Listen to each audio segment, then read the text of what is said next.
On housing and insurance will come to order. Today's hearing is entitled Housing Choice Voucher Program, an oversight and review of legislative proposals. Without objection, the chair is authorized to declare a recess of the subcommittee at any time. Without objection, all members will have 5 legislative days within which to submit extraneous materials to the chair for inclusion in the record. Without objection, members of the full committee who are not members of this subcommittee may participate in today's hearing for the purpose of making an opening statement and questioning the witnesses. The chair now recognizes himself for 5 minutes for an opening statement. However, I might take less than that and reserve some time for Mr. Barr, who has a bill up today.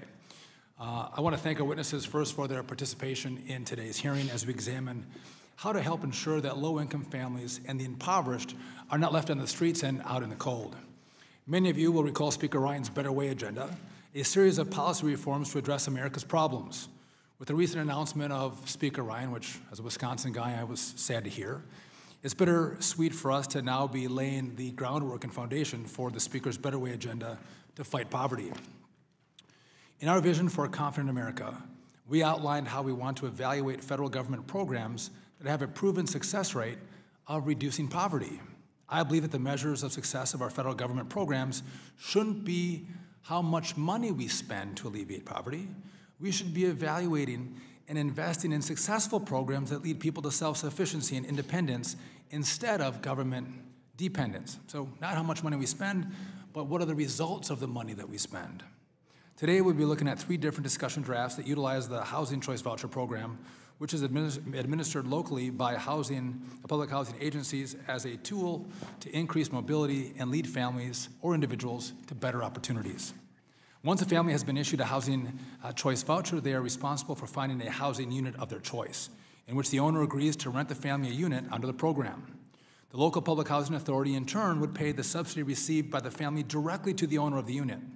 Outside of that payment to the owner, the family is responsible for paying the difference between the gross rent and the amount subsidized by the program. The 3 discussion drafts that are the subject of this hearing focus on mobility, foster youth, and those impacted by the opioid epidemic. Let's start on voucher mobility as a way to help those that are able to work move to locations in which jobs are available. It seems fairly evident that if poverty is caused by a lack of employment, we should figure out ways to move people to opportunities. Where do opportunities exist? Let's move them to where the jobs are. In reviewing testimony for this hearing, I was compelled by Ms. Sard's reference to a study by Raj Chetty entitled, quote, "The Effects of Exposure to Better Neighborhoods on Children. New Evidence from the Moving to Poverty Experiment," end quote. And to quote Ms. Sard's testimony, she says, "Evidence underscores that low-income children whose families move from very poor neighborhoods to lower poverty areas have higher earnings as adults and are less likely to become single parents and more likely to attend college than children remaining in less advantageous neighborhoods," end quote. I thought that was superb in her reference. Under my discussion draft, we would create a demonstration project in which the administration of housing choice vouchers would be designated to encourage movement to lower poverty areas with expanded employment opportunities. A qualifying public housing agency would be required to submit a regional housing mobility plan that would identify participants, identify the number of vouchers made available in connection with the demonstration, and identify organizations and businesses participating in the plan. The funding for mobility-related services would come from administrative fees and support from private entities. 3 years after implementation of the demonstration program, the Secretary will submit a report evaluating the effectiveness of the program. I very much look forward to a discussion on this draft, seeking your comments and feedback on our draft legislation. Next, we have a bill that was introduced by Michael Turner, H.R. 2069, which is focused on ensuring that foster youth have available housing opportunities as they age out of the government's role as maybe their parent. Nearly 1 in 5 foster youth initially surveyed at age 17 report that by the age of 19, they had experienced homelessness. 1 in 5 kids in foster care experience homelessness. That's an astounding number. I think Mr. Turner has a very thoughtful bill that would prioritize foster youth when providing housing assistance. I'm going to take a moment and reserve 1 minute of my time, and I'll yield to Chairman Barr after I yield to the ranking member, the gentleman from Missouri, Mr. Cleaver, for 5 minutes. Thank you, Mr. Chairman, and I appreciate this hearing on oversight and review of legislative proposals. And welcome to those of you who are giving of your time to present information to us today. This hearing gives an opportunity to examine 3 legislative housing proposals. Improving our federal housing services continues to be a significant priority of mine, and we should all work to ensure that families, veterans, the elderly, and those suffering from substance abuse have access to federal services and housing support. So I welcome this conversation today and look forward to hearing more from you who will come here to present information to us. There are 3 proposals that we're going to consider today. The first would create a demonstration program within the Housing Choice Voucher program. The proposal would allow the Secretary of HUD to create a mobility demonstration program where up to 10 regions could be selected.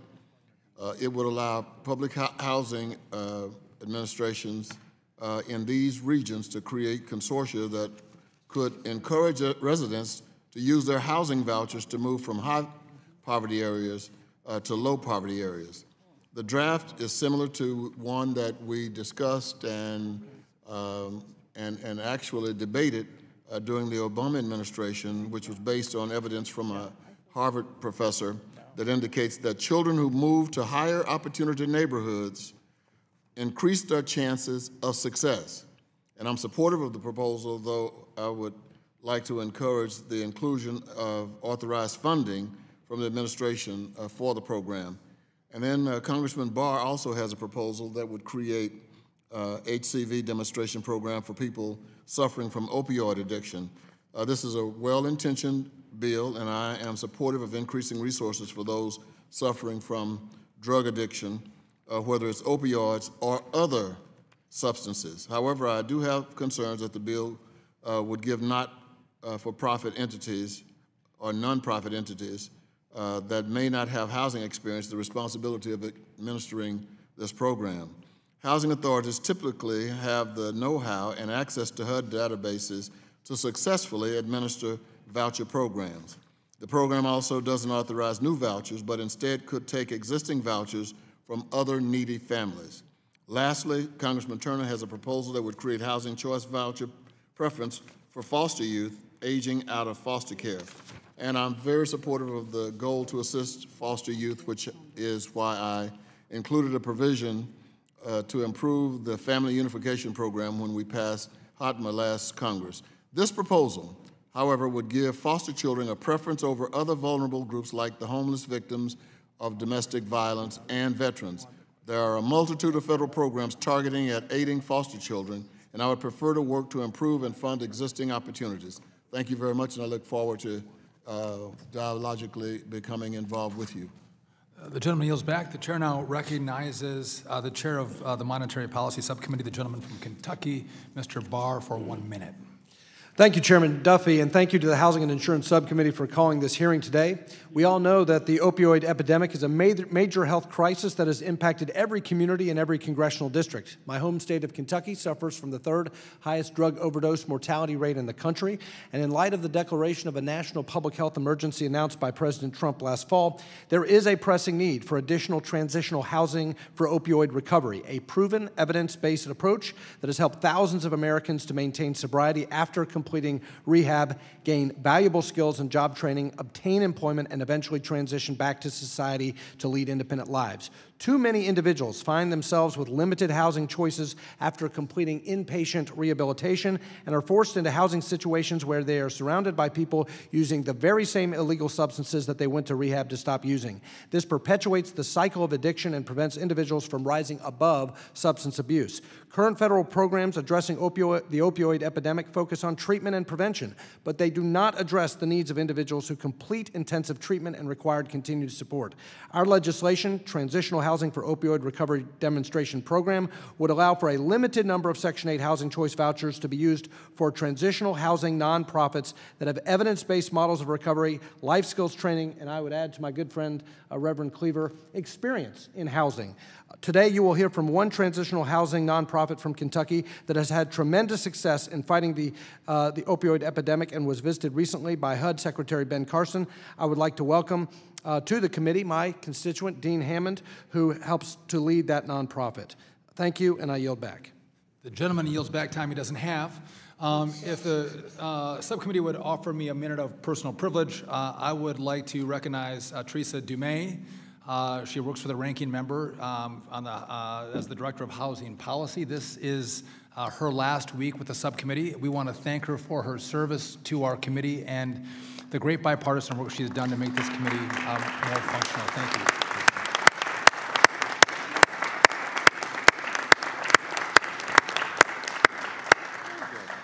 Our loss is Freddie Mac's gain, I guess, right? Teresa, thank you for your service. I now want to recognize our panel. First, I want to recognize Barbara Strand, the Vice President of Housing Policy at the Center for Budget and Policy Priorities. Next, I want to recognize Ms. Ruth White, the Executive Director of National Center for Housing and Child Welfare. Next, Ms. Lynn Kovich is the Deputy Secretary at the Office of Health and Substance Abuse Services in Pennsylvania's Department of Human Services. And finally, Mr. Hammond, a board member of the Foundation for Affordable Housing in Kentucky. And I don't know if Mr. Barr wants to make any other introduction, or is that fine? That's fine, and I look forward to welcoming Dean Hammond on behalf of Phil Gray. I see Phil Gray as well, the president of the Foundation for Affordable Housing in Kentucky as well. Welcome to you as well. Okay, the witnesses will in a moment be recognized for 5 minutes to give an oral presentation of their written testimony. Without objection, the witness's written statement will be made part of the record following their oral remarks. Once the witnesses have finished presenting their testimony, each member of the subcommittee will be given 5 minutes within which to ask the panel questions. I would just note that on the table there are 3 lights. Green means go, yellow means you have 1 minute left, and the red light means that your time is up. The microphones are sensitive, so please speak directly into them. With that, Ms. Sard, you are recognized now for 5 minutes for an oral presentation of your written statement. Thank you, Chairman Duffy, for inviting me to testify today, and to you and Ranking Member Cleaver for holding this important hearing. At the subcommittee's hearing some 18 months ago, I recommended that Congress take a series of actions to expand housing choice, improve economic mobility, and make the Housing Choice Voucher program more efficient. I'm very pleased that the draft Housing Choice Voucher Mobility Demonstration Act of 2018 would follow through on my #1 recommendation. Today, I'll focus on that bill and conclude with a few recommendations for improvements in the other 2 bills before you this afternoon. As the chairman just noted, growing evidence underscores the importance of where low-income families live to a range of outcomes for adults and children. In particular, how moving from very poor neighborhoods to low-poverty ones can help prevent intergenerational poverty. While housing vouchers are very effective at reducing homelessness and other hardships, cutting foster care placements, and reducing school moves, housing vouchers as currently administered often do not enable families to access neighborhoods with greater opportunities. The draft Voucher Mobility Demonstration Act could help the voucher program reach its full potential in 3 ways. It would encourage local housing agencies to form regional collaboratives that lower barriers to families moving to higher opportunity areas and reduce long-term operating costs. Second, it could make regional operation of the voucher program more feasible by providing the HUD Secretary authority to modify certain laws. And third, it provides a framework for learning what types of mobility-related services are most cost-effective. My written testimony recommends various ways to strengthen the bill. I want to highlight 3 for you today. First, the bill should prioritize regional collaborations that serve areas with high concentrations of voucher holders in poor, low-opportunity neighborhoods, the very families and children likely to most benefit from the demonstration, but that also include enough moderately priced rental units in higher opportunity areas so that the initiative has a high chance of success. Second, The bill should ensure that families moving within the region can continue to benefit from a well-performing family self-sufficiency program. As I'm sure you all remember, the House recently passed H.R. 4258, the Family Self-Sufficiency Act, that was sponsored by Chairman Duffy and Ranking Member Cleaver. Unfortunately, this excellent bill won't fix a problem that's particularly germane here, that results from many housing authorities operating in a region. And that problem is that families that move to another agency's jurisdiction may not be able to continue to participate in the FSS program and even may forfeit the savings that they've generated as their earnings increased while participating in the program. Parents should not have to choose between a safer neighborhood with better opportunities for their children and their own economic advancement. And with some tweaks, the bill could fix that problem. Finally, it's also vital to authorize sufficient funding for a robust demonstration. We estimate that $30 million would support 15 regional mobility programs that offer comprehensive mobility services to 22,500 families over a 3-year period. We anticipate that about 1/3 of the families that are offered these services will actually move to a low-poverty, high-opportunity area. Turning to the draft bills submitted by Congressman Turner and Barr, both of these bills aim to use housing vouchers to address serious problems, as noted. While housing assistance has an important role to play in both cases, it is the center's view that these bills are not well designed to achieve their purposes. Most importantly, Congress should fund additional vouchers for these purposes. There's already a program, as Mr. Cleaver noted, the Family Unification Program, that provides vouchers that help former foster youth as well as prevent and shorten child placements in foster care. More of these vouchers would help address the serious problems the bill is designed to get at, and Congress has shown a willingness in recent years to provide such vouchers. We agree with the provision of Mr. Turner's bill that requiring housing authorities to allow youth aging out to make an early application from the age of 16 is a sensible requirement. But we are concerned about the mandatory preference requirement and other provisions of the bill. And we want to flag the recommendation in our testimony that HUD could be directed to ensure that housing authorities actually make use of the nearly 50,000 Family Unification Program vouchers that have been funded over the years, many of which do not appear to be currently used. Vouchers also can help people exiting residential treatment.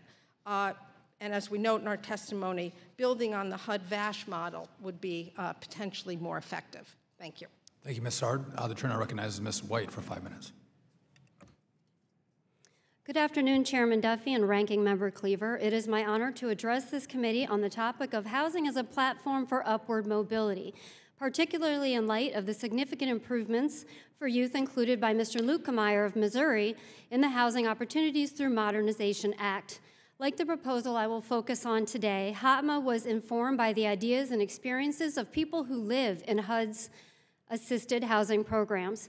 Committee members and staff moved swiftly to draft straightforward, common sense improvements. I hope that you will move fostering stable housing opportunities at a similarly impressive pace.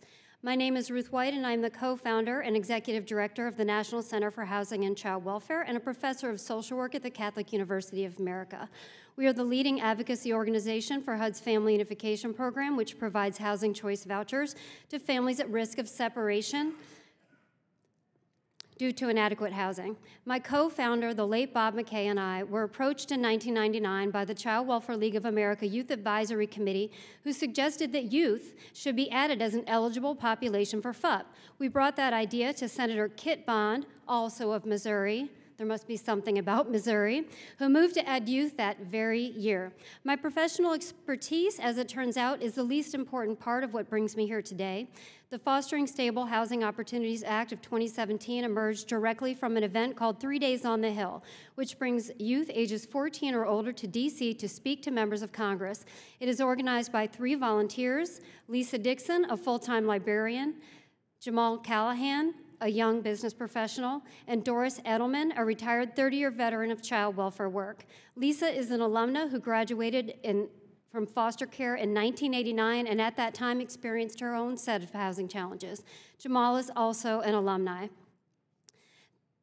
These youth take time off of work and school, study the issues, and come to Capitol Hill prepared to express gratitude when Congress gets it right, offer the gift of their personal stories, and share suggestions from their unique vantage point, and what a unique vantage point it is. Contributions to the literature by outstanding ethnographers like Matthew Desmond notwithstanding, the only way to inform public policy based on experience is to personally navigate the intersection between public systems as if your life depended on it. This is why, despite my 20 years of experience, I did not identify the obvious synchronization problems that this bill will fix, nor did anyone else in the professional class. Mr. Turner of Ohio and his staff crafted the solution to the synchronization problems with the system right along with youth. It is no surprise that Mr. Turner's partner in refining and introducing this bill is the Honorable Karen Bass of California, the co-founder and co-chair of the Congressional Caucus on Foster Youth, who, among so many other accomplishments, shepherded the Improving Foster Care Services for Youth Act into law just last month. I understand that some professionals offer FUP as a simple solution to the issues these youth raised. FUP is a 20-year-old, evidence-based, elegantly simple program that works. It needs a predictable stream of funding of $20 million annually, but at this time, no authorizing changes are needed. Instead, Foster Youth identified a serious synchronization flaw that must be addressed outside of FUP. The fate of a foster child aging out who is in need of a FUP voucher to ease their transition to independence is tied to whether or not they live in a jurisdiction of a PHA that has successfully applied for FUP, and whether or not the availability of that voucher is synchronized with their emancipation. Currently, 197 PHAs administer FUP. This is not for lack of interest. Public housing authorities are excellent partners.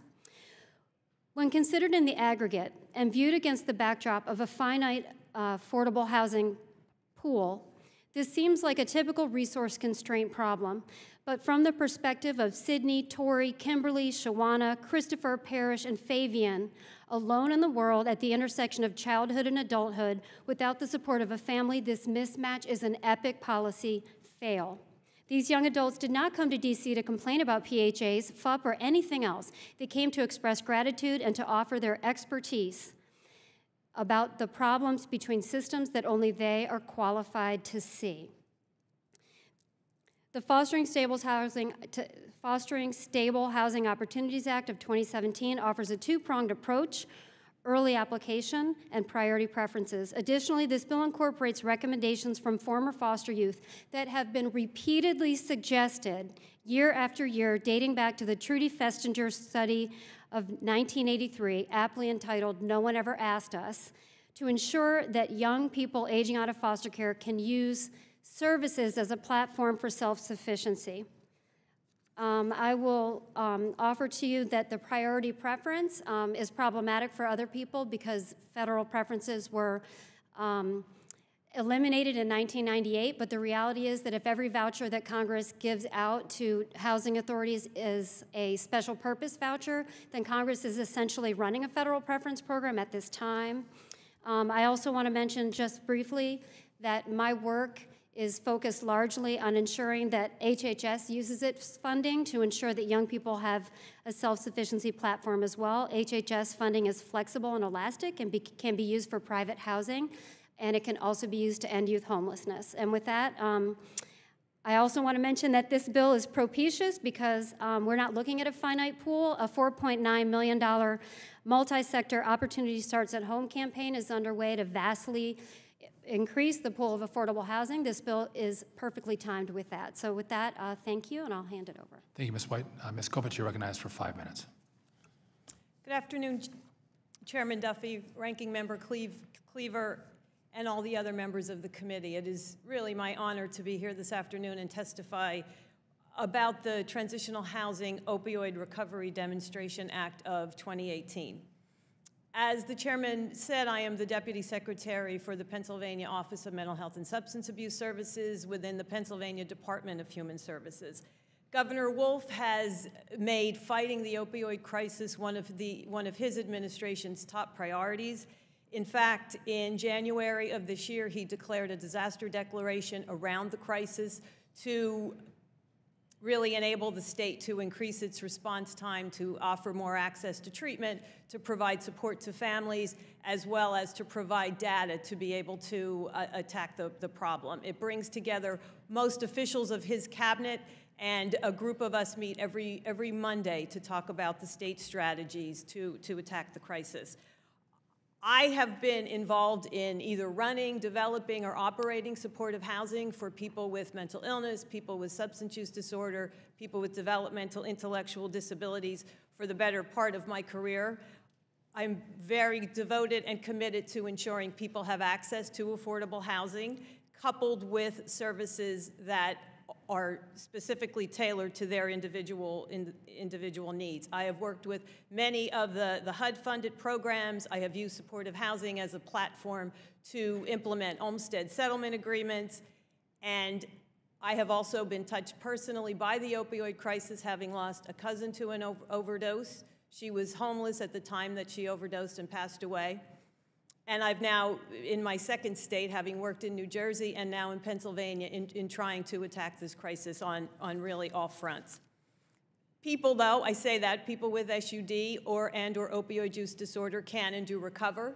They need treatment, they need access to housing, they need access to services. The housing should not be time limited. The housing needs to be permanent, as if we were working with folks with a mental illness or an intellectual disability. I sit here in front of you and admit readily that I don't think we've done a great job in providing affordable housing and supportive housing to people with an addiction, regardless of it being a substance use disorder like alcoholism or addiction to cocaine, or an opioid use disorder. So while the legislation, the draft discussion is really well-intentioned, I would just like to offer 4 quick points. The voucher, the availability of a voucher should not be based on someone's drug of choice. It should be open and available to people with any substance use disorder. Within New Jersey itself, we had, Pennsylvania, we had over 176,000 individuals diagnosed with a substance use disorder. Alcohol, cocaine, marijuana, methamphetamine, 90,000 with an opioid use disorder. So the numbers really support an overall to be able to have this be open to people with any substance use disorder. Services need to be available. In Pennsylvania, we fund our services through Medicaid, through state dollars, through local county dollars, through our federal block grant dollars. And we've also done a lot of developing housing through state dollars. And in an ideal world, those state dollars would be developed as a bridge. We've developed a lot of subsidy. That should be a bridge to a federal subsidy. Supportive housing has been known as a 3-legged stool: service funding, capital funding, as well as subsidy, and HUD having the 2 main roles in subsidy and capital. And I really encourage the committee to continue to work on services funding. Secondly, the demo should not impose time limits for folks. Permanent housing has really been the success of the HUD Continuum of Care program.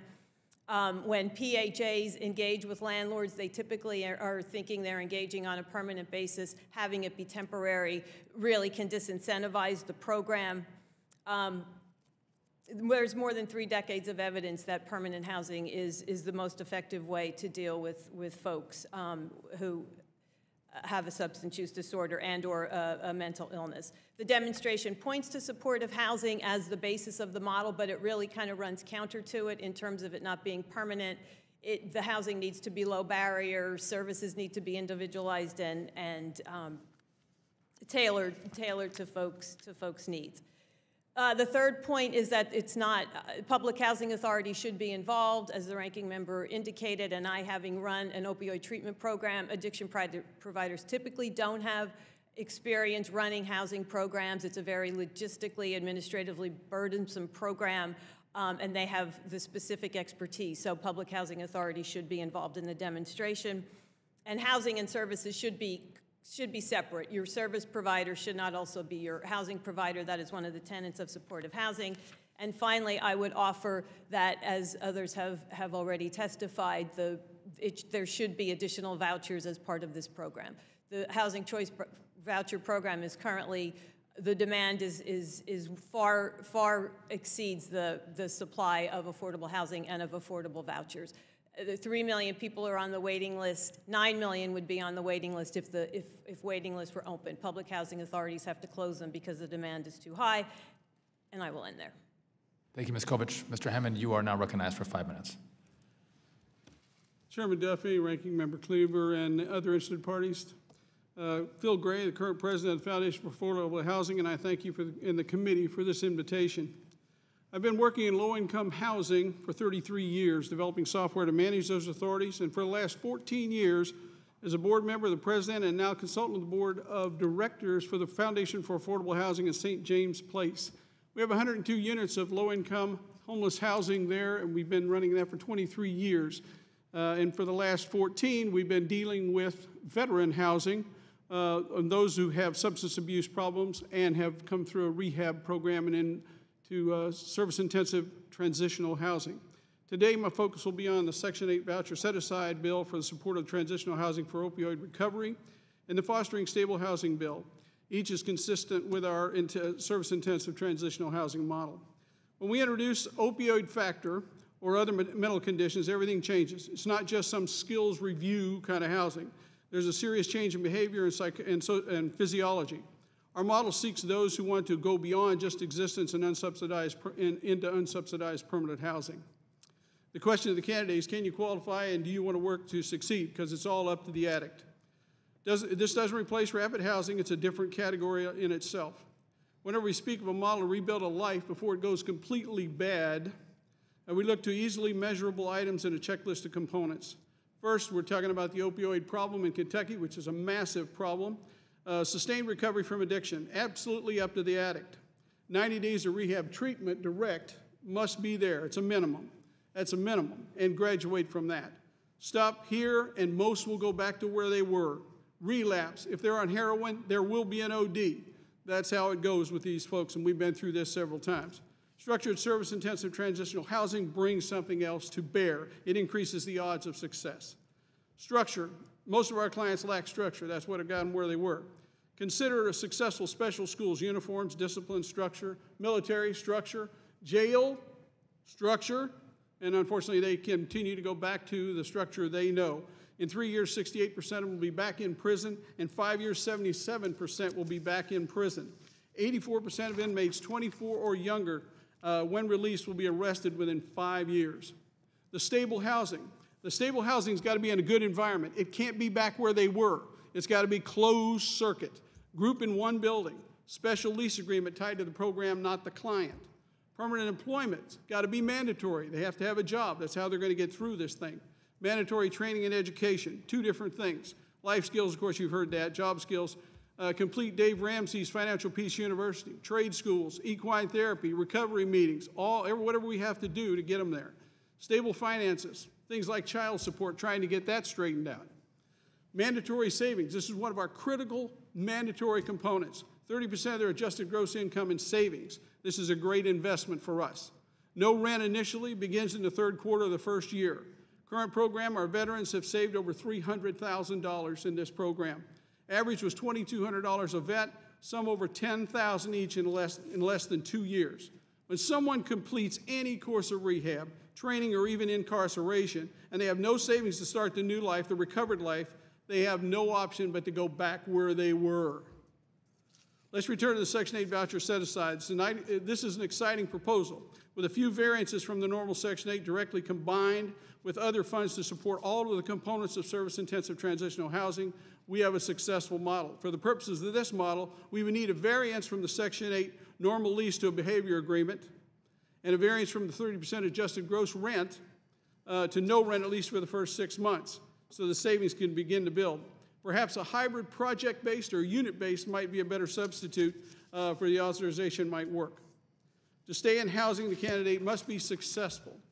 Considering that, we're hopeful the Secretary will see fit to allocate the funds for the operation of the entire program, all of it, for support as well as housing, as well as any of the outside support that we need for them. So let's take a look at this cost. If we enroll them in the University of Addiction Life Recovery, total cost about $700,000 a year based on 40 units of SRO housing. Housing comes in about $273,000. The program about $427,000. That was based on a Section 8 FMR in Lexington now. And based on 40 units, it's $17,500 per person per year. University of Incarceration, 2015 numbers. Federal prison, $31,900. Halfway house, $26,882. State prison in New York, $69,355. And the city of New York, $118,000. And I've said this before, we could put them in the Waldorf for that kind of money. We have a spreadsheet that we were given to show you the statistics of our success working with these veterans over the last 14 years. Thank you. Thank you, Mr. Hammond, and I want to thank our four witnesses for their testimony. The chair now recognizes himself for 5 minutes. First, Ms. Sard, I want to thank you for your insightful feedback on my bill. That is the purpose of a discussion draft, is to have well-informed people take a look at it and provide us smart feedback on how we can improve our legislation. And I think a lot of your recommendations are sound. So I thank you for that feedback. But just I want to quickly go to just the procedural costs and complexity when we have an individual that wants to move from one authority to another authority. Could you elaborate on that for us? Sure. So there are a variety of ways this is done in practice. There are a relatively small number of agencies that actually serve a whole region. And then families can easily move with their voucher wherever they can find a willing landlord. But in most cases, within a region, there are at least 2 and often far more, 10 or more. And where I lived for many decades and learned the voucher program policy in the Boston region, there are over 60 agencies that administer the housing voucher program. So in those cases when you have to move from agency A and you want to rent a unit in an area served by agency B, you have to use what are called portability procedures. And under portability, almost everybody loses currently. So the original agency loses their voucher. Family moves to another community. They lose 80% of their administrative fee. So other than their concern for the well-being of the particular family, they have no self-interest in promoting those moves. Because they're concerned about the agency itself and the fee they get, right? Right. So in terms of providing, HUD rules require them to give information to families about the value of moving to lower poverty areas and about the portability procedures, but they have no incentive to go beyond the bare minimum required. Unless they had a pure heart that says, I'm just looking out for the people in which I serve. But that's not always the case. I know we have good people in these programs, but sometimes they're concerned about the money that flows back into. Right. And the receiving agencies also don't have any great incentive to help family from another community get a potentially scarce unit compared to their residents, and they only get 80% of their fee on an ongoing basis. I think that's a good point. But do you see, does the panel see a problem with generational poverty? And I think this goes to, and I'm leading to the point of, and I think you mentioned this, Ms. Sardi, in your testimony, that if we can move families from a place where there's not a lot of opportunity to a place where there's more opportunity and a job, I would think that, one, you can become self-sufficient, but also what impact does that have on your kids in the next generation if you see a family of opportunity and working, and that compared to a place where there's no opportunity, isn't the whole system better off if you can easily move to that location of more opportunity? I agree entirely. I think the report of the Speaker's Task Force on Poverty in 2016 really nailed it in noting that not only does the current administrative geography of the voucher program undermine anti-poverty goals, but it's also inefficient. And so figuring out ways that are consistent with state and local prerogatives, but provide incentives for agencies to figure out solutions to these problems and collaborate are a really important priority for federal policy. Help get people job training, help get people a job, and help move them, hopefully, off the system. So let's say I was to strongly consider a lot of the recommendations from Ms. Sard. Does anybody have an objection to my voucher mobility bill? Any other concerns out there? You guys all are bipartisan, supportive? Great. Ms. Kovach is not saying no, so I appreciate that. Thank you. I don't have a lot of time left, but I want to go to Mr. Turner's bill. And I would argue that when you fall into homelessness, it's harder to get out of homelessness. And so if we see kids in foster care, and 1 in 5 are falling into homelessness, this is a significant risk, that we wouldn't get them in the pipeline of the system and make sure they have a stable bridge into a home, making sure whether they're going to school or getting a job, and they can have an off-ramp into managing their lives on their own. I think that makes a lot of sense. And I appreciate you guys might be surprised that we seem so bipartisan up here on these bills. This is not the absolute priority, but it has to be one of the 3 priorities from a housing authority. They have to include those in foster care. And if we can keep kids in foster care from homelessness, in the end, I think we save more money and make people's lives better. And with that concept, is there any objection? No? Ms. Sardi, go ahead. So we are concerned about reversing the 20-year-old decision that Congress painfully made, that the federal government shouldn't be deciding local admissions preferences, that should be a local matter. I think that decision, while I had misgivings about it at the time 20 years ago, I think it actually has been a very successful policy change. And I can ask you a question. Isn't it fair to say, I mean, the government is the parent of the child, and in the end, when they hit an age, we're kind of kicking them off a cliff and saying you're going to fly or you're going to crash, and that's my concern when we're the responsible parties in foster care. I do not doubt for a moment that the child welfare system has failed these families. But if you try to solve the problem through changing admissions preferences, the people who are paying for that failure are the people with potentially equally serious needs at the top of the agency's waiting list who are not getting served and who have been waiting. Perhaps a family that's going to lose their child to foster care because they don't have a stable home. That's why the real solution here is more resources targeted on these youth. But again, we're not making them the sole priority, but one of the top 3 priorities. And that's an improvement in the bill. Before my time is well over, I think in the long run, you're going to have these kids in the system, and we're going to be paying for them, and it'll be far more expensive. I think to easily take them out instead of throwing them off the ledge, I think is a better approach. But maybe that's a conversation we can continue to have, and I appreciate your honest and straight feedback that you've given. Mr. Hammond, I'm 2 minutes over, but I'll make sure I get a chance to come to you. But with that, the chair now recognizes the gentlelady from New York, Ms. Velazquez, for 5 minutes. Thank you, Mr. Chairman. Ms. Sard, while there is no question that we need to promote choice and mobility options for individuals and families receiving rental assistance, and the draft of the Housing Choice Voucher Mobility Demonstration Bill is a step in the right direction, I still have some outstanding issues regarding the discussion draft. Are you concerned that the draft comes with no additional resources or new vouchers to carry out the demonstration? What type of impact will this bill have on existing voucher holders or those on current waiting lists? Yes.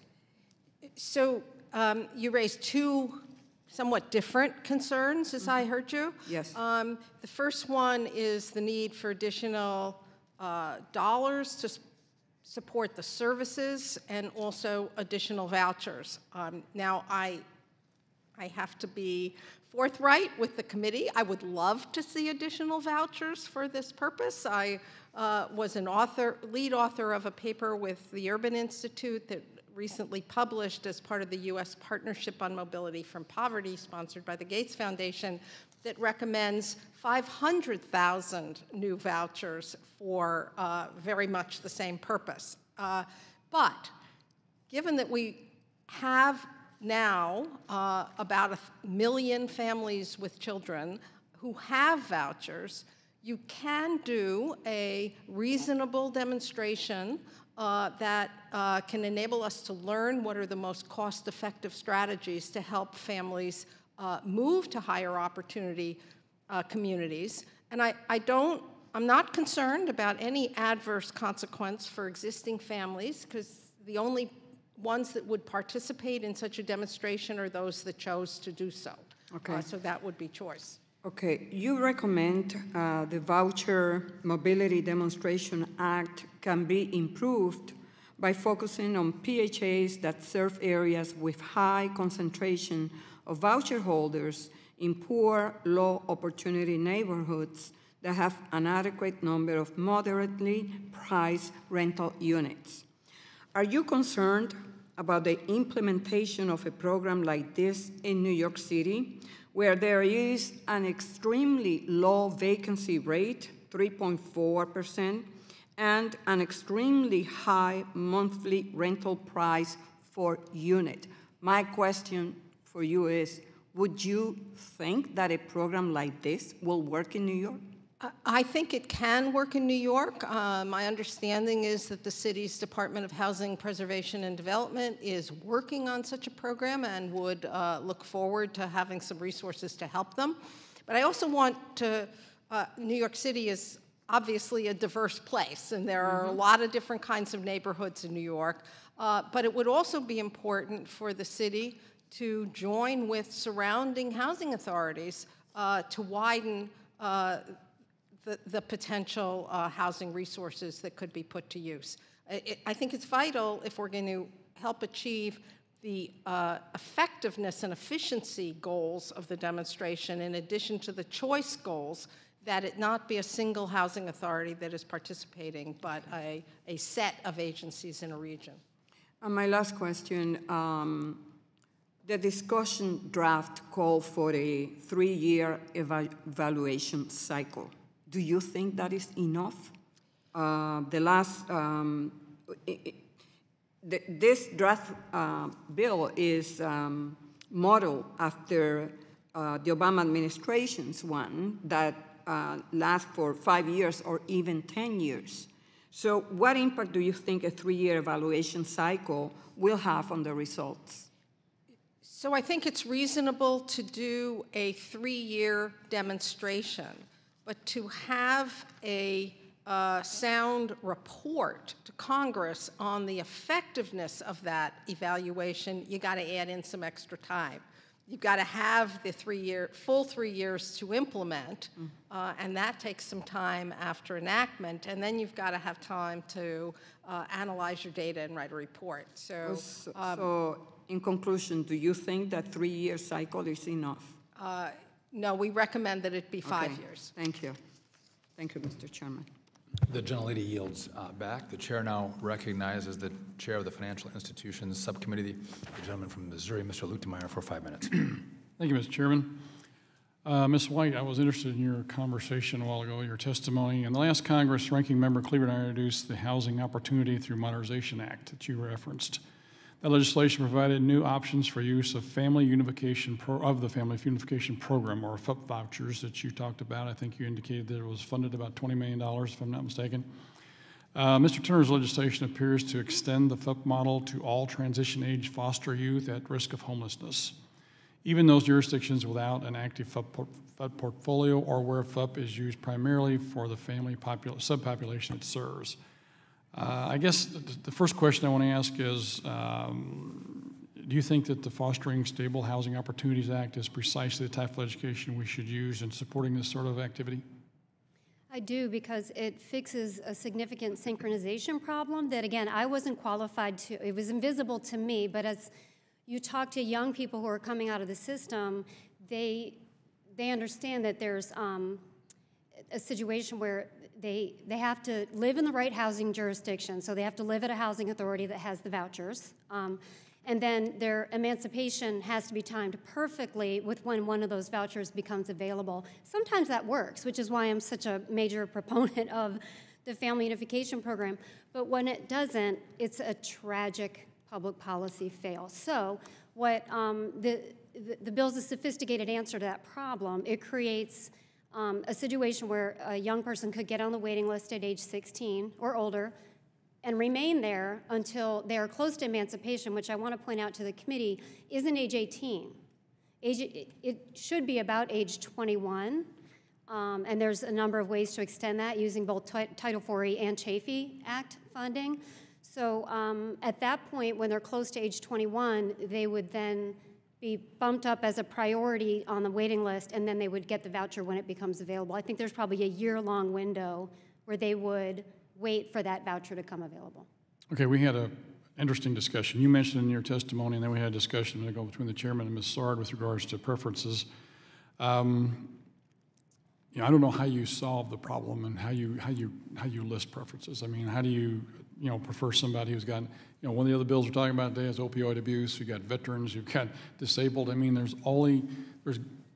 are a lot of folks that need some help. And the foster children is a group that obviously we don't want to forget about either. You made in your testimony a great point with regards to, this may be one way to keep them from being in this program forever. If you can get them into immediate housing once they get, I'll allow them to stay in the housing for a period of time until they get on their feet. So I guess the question is, would you like to discuss for a few moments your view of the preference program, how you see it impacting foster youth? Sure, a couple of things. First and foremost, I want to mention the fact that young people aging out of foster care would not bump veterans off of the list. They're eligible for a similar program that is actually modeled after the family unification program. The Veterans Affairs Supportive Housing Program used to be a transitional housing program, and I made the recommendation in 2006 that they should run it like the family unification program, where it's instead of transitional housing through the VA, they partner with HUD. So it's modeled after the family unification program. But no one else is eligible for that except for veterans. So I sort of want to mention that from the outset. The other thing is, we do have a federal preference system now. It's called special purpose vouchers. So if Congress only awards new incremental vouchers to public housing authorities in the form of a special purpose voucher, those housing authorities have no local control over the population they serve. So we're essentially running a default federal preference system at this time. But the other thing is, and Chairman Duffy referenced it, and Mr. Turner actually coined a phrase. He said, this is government-created homelessness. We remove them from their parents, we become their parents, and then we actually manage to do a worse job than their parents we remove them from. But I want to mention that currently the length of stay in assisted housing in HUD's portfolio is increasing significantly because we're bringing in very worthy populations of people that are elderly and disabled, without children, I might add. Families are the fastest declining group of people in assisted housing. That's a problem too. But these young people would have a length of stay that would average about 2.5 years, and the voucher would go back into the pool for the next available household. It actually creates... I don't want to interrupt you. My time's just about up. I got one more quick question with regard to that very subject here. What do the youth do if they, or where are they going to go if they don't get this voucher? Well, that's very interesting. What will happen? Okay, so the reality is we're now giving child welfare and the young people anywhere from 2.5 to 12 to 15 years to plan for the future. So if it became abundantly clear to a public housing authority and all of the other partners involved that the person wasn't going to be self-sufficient 2.5 years later, they could work with a permanent supportive housing provider to secure a unit, but it wouldn't be this frantic last-minute planning. There's no planning process. So I think if we all work together as community partners, if we had a young person, but I want to point out that the young people that came to Ohio are all working and all in school, yet they struggle, unlike our own children, because they don't have parents to support them. So they're going to be ready to launch. I yield back. Appreciate the chairman's indulgence. Thank you. The gentleman yields back. The chair now recognizes the gentlelady from Ohio, Ms. Beatty, for 5 minutes. Thank you, Mr. Chairman, and thank you, Ranking Member, and thank you to our witnesses for their testimony here today. As you could see, we could probably spend all day talking about and debating this because of the need. Sometimes it's a little difficult, and certainly I appreciate my colleague from Missouri's questions in how do we rank and how do we prioritize, because there's so much in the bill. But first, I'd like to start off by looking at the discussion draft of the Fostering Stable Housing Opportunities Act of 2018, which I believe is a very well-intended bill, and I think with some amending, it could be make a real difference in what we're doing here today. I've focused on housing for most of my career, whether it was adults or veterans or those who are engaged in human trafficking or foster children, and most recently looking at the problem of housing for aged out foster youth. This term, Congressman Stivers and I toured a homeless youth facility in my district in Columbus, Ohio, the Huckleberry House. And as a result of this experience, we wrote a letter, and Mr. Chairman, I'd like to introduce it into the records. I assume that's a yes. Without objection? Excuse me, what was that? I asked that I could enter my letter. Without objection, I apologize. Yes, without objection. So I need about 10 more seconds. And so as a result of that, I'm really pleased to say that when we submitted it to the Transportation and HUD Development Subcommittee of the Appropriations Committee, we were requesting $20 million for the Family Unification Program in fiscal year 2018. And I'm proud to say that those dollars were just awarded in the recent omnibus bill that passed Congress and was signed into law this month. With these funds, the Department of Housing and Urban Development will be able to provide a child welfare system with the resources necessary to prevent family separation due to homelessness and to prevent homelessness among aging out foster youth. So, Mrs. Sard, to you, can you explain the changes you recommended in your testimony to the Family Unification Program and why you believe this would be a more effective approach to ending foster youth homelessness than a nationwide federal program? And do you think it could lead to more children entering the foster care system? So I think the recommendation the Congresswoman is discussing is the one we made about making sure that the nearly 50,000 vouchers that Congress has funded over the last 20, almost 30 years for the Family Unification Program actually get used for that purpose. From the data we found, which we're not sure is correct, but it's what HUD has posted, it would appear that more than 30,000 of these vouchers are actually not being used for the Family Unification Program. Even if the reality is half that amount, if we could require agencies that applied for and received these vouchers on the condition that they go to families tied up in the child welfare system or to youth, we would have accomplished an enormous amount. And if those agencies no longer want to do that, then HUD should be able to reallocate those vouchers to agencies that are willing to. As Ms. White said, there are hundreds of agencies that want additional resources for this purpose. And an important thing about using the FUP program rather than regular turnover vouchers is A, you're not just taking away from another potentially equally needy family, but also it's a voucher that is connected to services provided through agencies that are tasked with knowing how to deliver them and have funds to do so. And I think that combination of housing plus services is the key to success here. Thank you, and thank you, Mr. Chairman. I yield back. The gentlelady yields back. The chair now recognizes the ranking member of the full committee, the gentlelady from California, Ms. Waters, for 5 minutes. Thank you very much, but I'd like to yield to Mr. Green, and then I'll speak after Mr. Green, if you don't mind. Do you want me to recognize Mr. Green before you? Yes, Oh, yeah, would you the chair now please? recognizes Thank the you. gentleman from Thank Texas, Mr. Green, for 5 minutes. Thank you, Mr. Chairman. I greatly appreciate your extending the courtesy to me. I thank the ranking member as well. And I think that there are many places that I could be today, but I thought that it's most appropriate that I be here. I had the honor of serving as a judge of a small claims justice court for some 26 years, commonly known as a people's court. Had the opportunity to deal with people and their everyday problems. And through those years, I had the opportunity to ask questions that were very important then, and some are important now. For example, I can recall asking a person, why don't you just simply move? We had these cases called forcible entry and detainers, commonly known as evictions.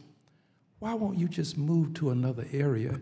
You can pay less in rent, and you can probably find a better job. I thought that was a pretty fair question. The person gave me what I thought was a pretty fair answer. My support system is in the area where I live. My cousin who keeps my baby is in the area where I live. Uncle Charlie, who can give me a ride, lives down the street. So for this person and for many others, it's just not as simple as saying, move to the other side of town, pay less rent, and there are greater opportunities. So I take what you said, a number of you, about resources to mean that we should probably help people with some degree of job training.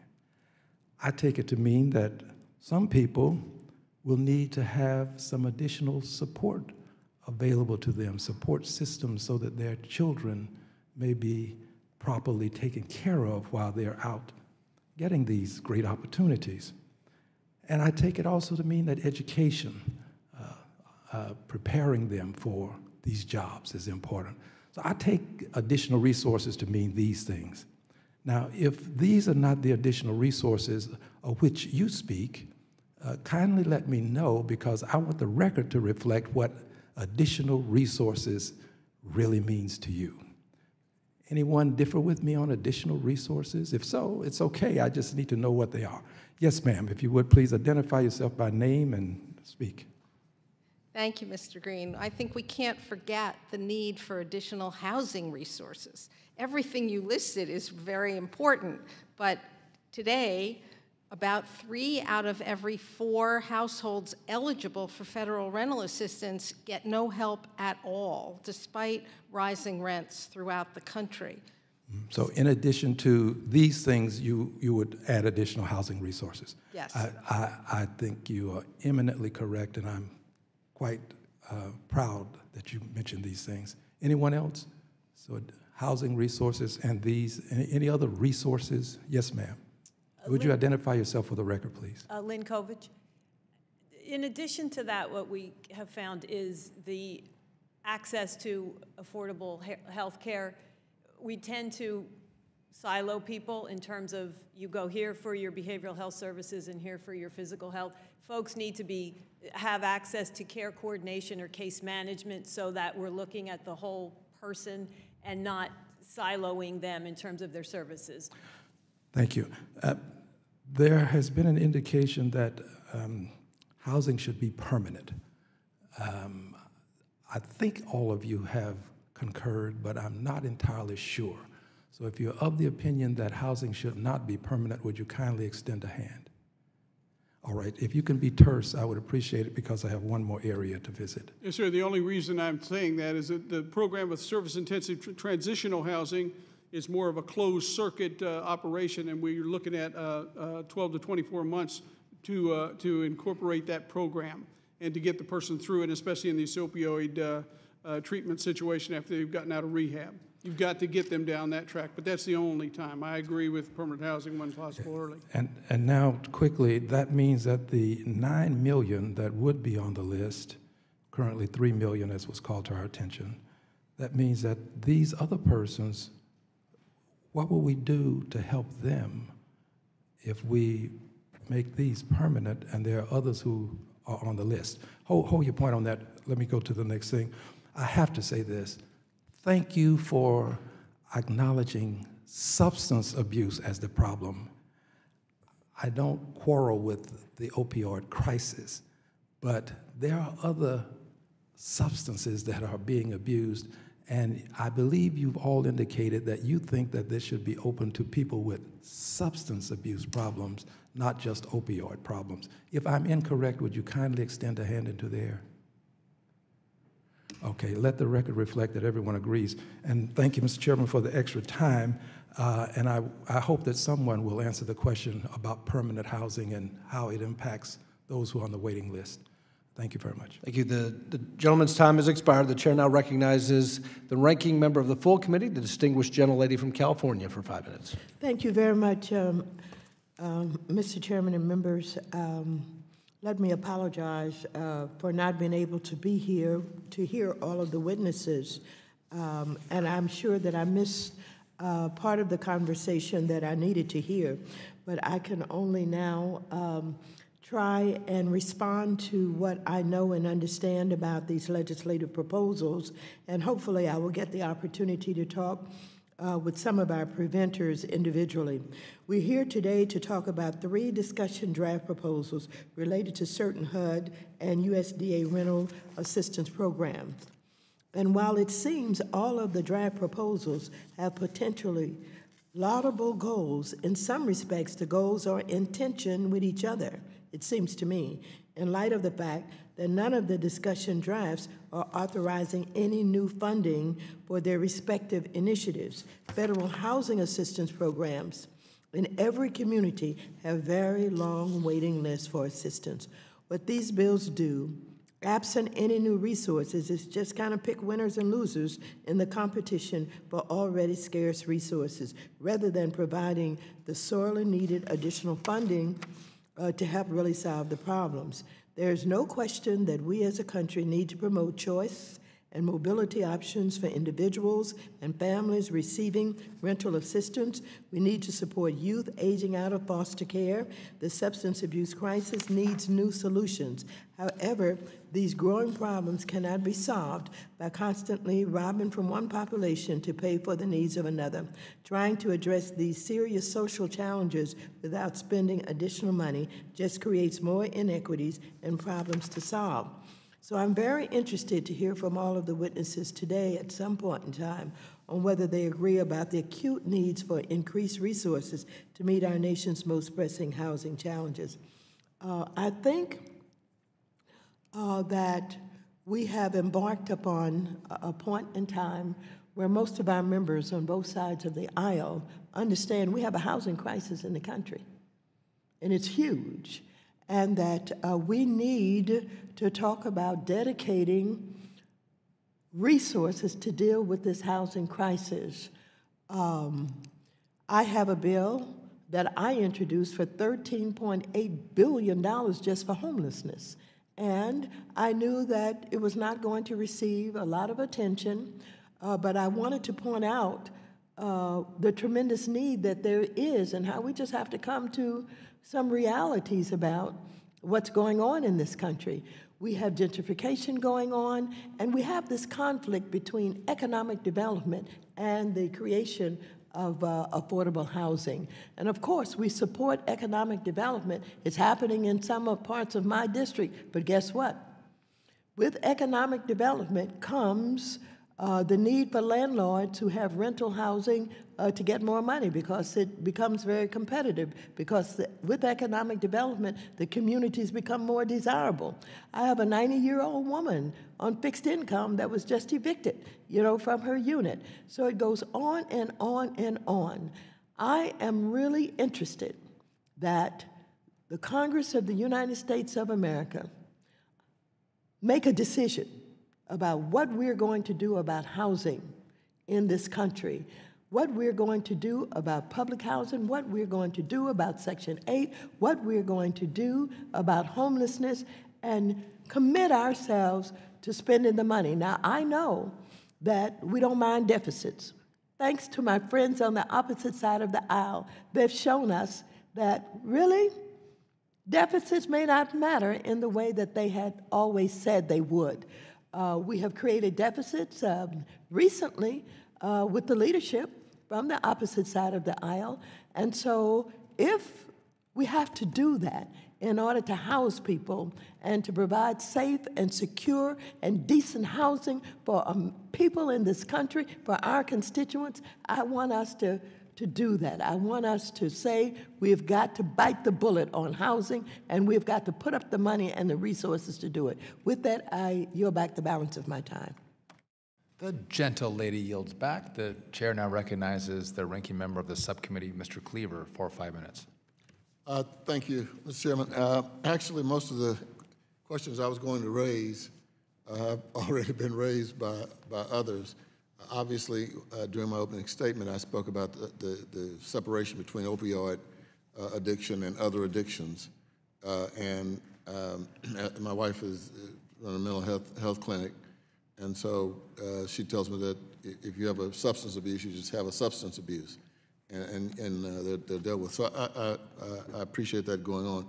But when the Obama administration put this mobility housing proposal out, they also laid out, as our ranking member mentioned, funding, $11 million, which is not a lot of money.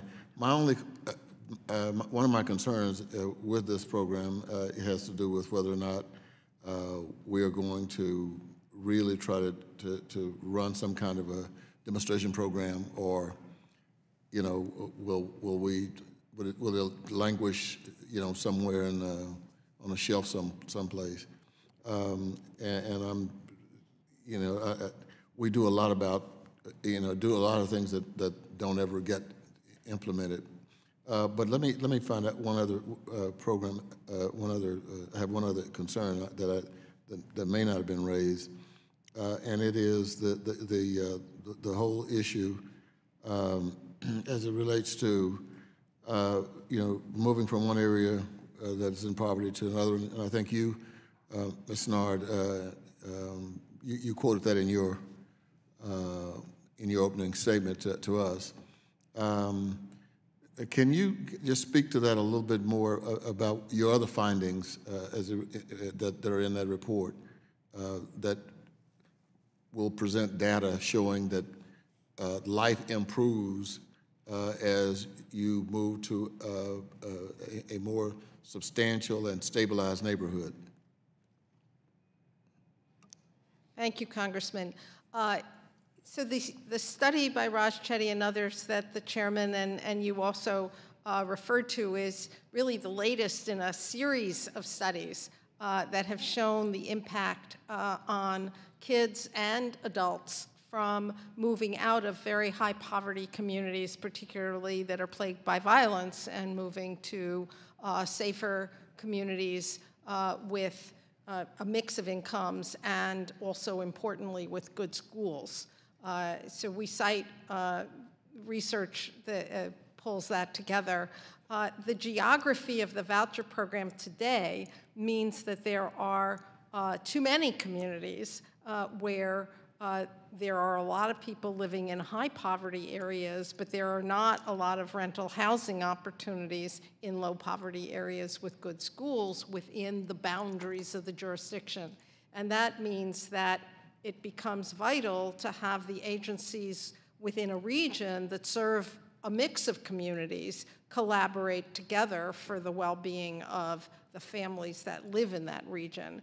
The rest of us who are not dependent on the government for housing assistance think of housing as a regional market, and we think about where's a good school for our kids, where's transportation, where's my job, where are there parks. And unfortunately, the way the administration of the voucher program is divided up in most places, which is city by city, makes it, really limits the choices of low-income people. Well, of course, gentrification, if the study were going to be done today, I would tell them to try to factor in gentrification When I was first elected 14 years ago, my wife and I went down by the stadium looking for a place to maybe buy a house. Capitol Hill Police happened to be coming by. He was on horseback, and he saw my pen, and he said, Congressman, are you looking for a house down here? And I said, sure. And he said, look, I have a gun, and I wouldn't move down here. Now, I'm not going to move down there now because I can't afford it. I don't know many people in Congress who can. And what's happening there is happening all over the country. And so I think the ranking member hit it earlier. You know, low-income housing, I mean, we're in a crisis. I mean, where do those people live who used to live down there? And where are they now? And where are they in Kansas City, Missouri? My wife grew up on a street, Lake Street, and now the house they lived in cost $8,000. 2 blocks away today is a house selling for $660,000. So the study provides, I think, some great data. But my goodness, this gentrification issue has to be dealt with. Mr. Chairman, I yield back. The gentleman yields back. The chair now recognizes the subcommittee chairman on monetary policy, the gentleman from Kentucky, Mr. Barr, for 5 minutes. Thank you, Chairman Duffy and Ranking Member Cleaver, for holding this important hearing. And again, a welcome to my constituents, Dean Hammond and Phil Gray, and for your leadership and showing us the way with a program that works and that leads to sobriety, that leads to self-sufficiency and long-term non-subsidized housing and work for many of the veterans that go through your program.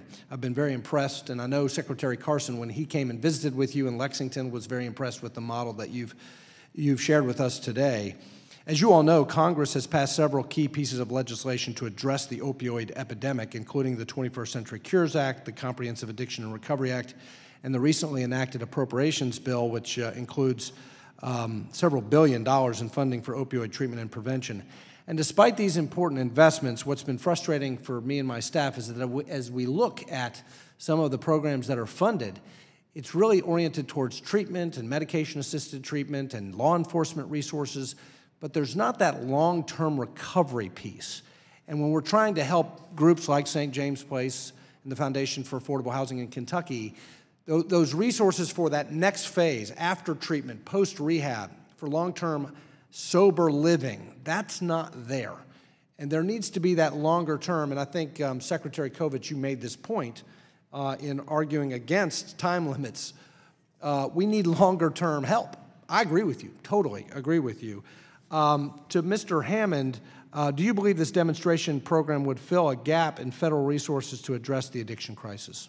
Yes, sir. I said with a couple of variances on the Section 8 voucher program and coupled with the full funding to take care of the rest of the sober living part of learning how to live in society and then going on to unsubsidized housing. Let me address Secretary Kovach's point about time limits, and also this should cover all SUDs, all substance use disorders, not just the opioid crisis. This is a draft bill for a reason. We want feedback from people on the front lines like you, and for Ms. Kovach, my condolences on your personal connection to this crisis.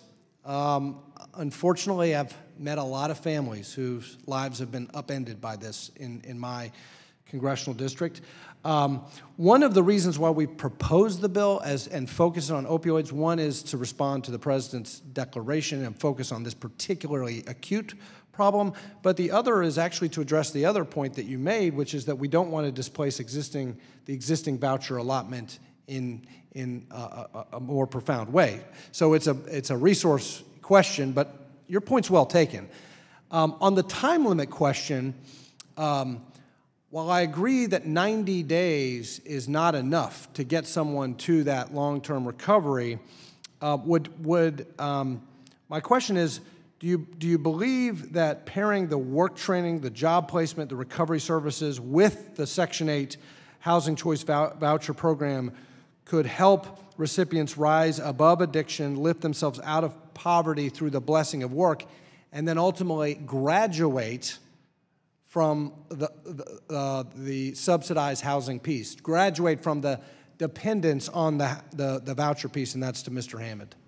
Yes, sir, absolutely. We've shown that, and you can see the statistics on our our veteran program with our graduations, and just one of them here in 17. We had 68% going into permanent housing, and 44% of those were in unsubsidized permanent housing. Certainly that's been our goal all along. So I think that's the point, is while we don't want a time limit that's too truncated and unrealistic, we do believe that you can realistically graduate from the voucher program, freeing up space for others in these lines, these waiting lines, by having a voucher that's, say, limited to 18 or 2 months or 2 years. Yes, sir. In that particular statistic I just gave you, the average length of stay was 281 days. One other piece of feedback that we heard from Ms. Sard was that it would be extremely inefficient and error-prone if we did not bring in the public housing agencies.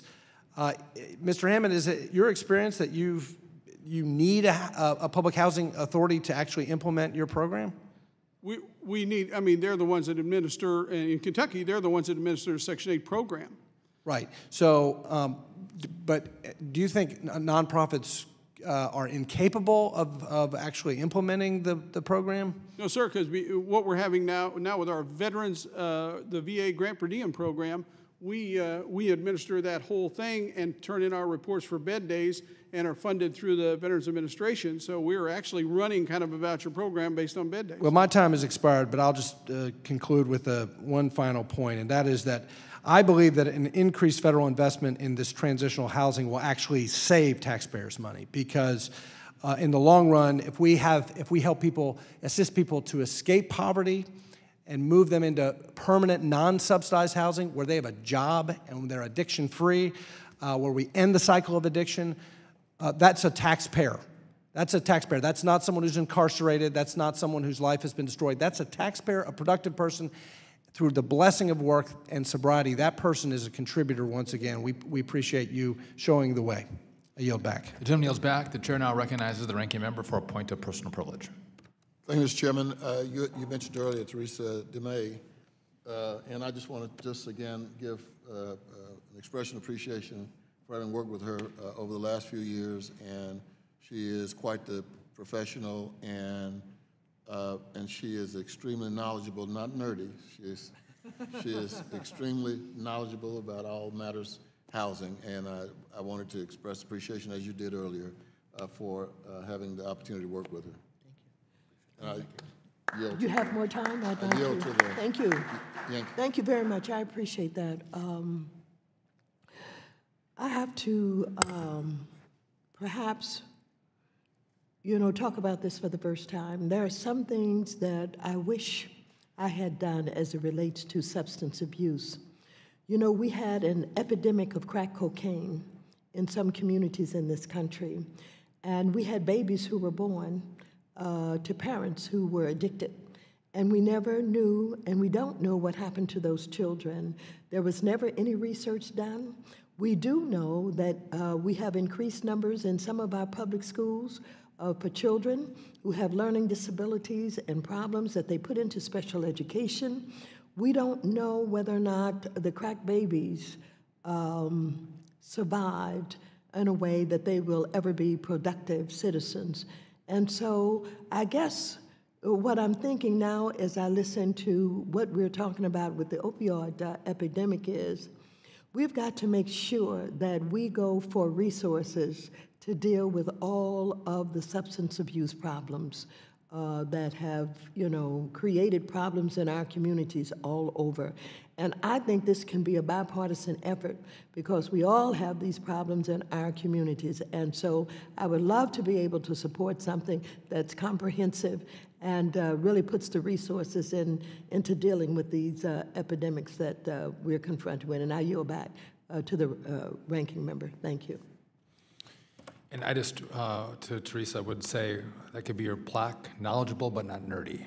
So there you go. If you want to be nerdy too, you could, but I think the ranking member brings up a good point. We want to look at all substance abuse and its impacts it has, not just on housing, but impacts it has on our children and our society as a whole. So I think we might be shocked that a committee with such diversity of opinion can be so bipartisan, and it's that kind of work that's going to bring us to real solutions that can truly affect people's lives. So I want to thank all the members who participated today. I would just make a note to our panel.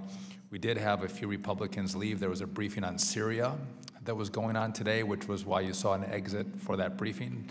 It doesn't mean there was not an interest in the topic of the day. So with that, thank you, panel, for your testimony.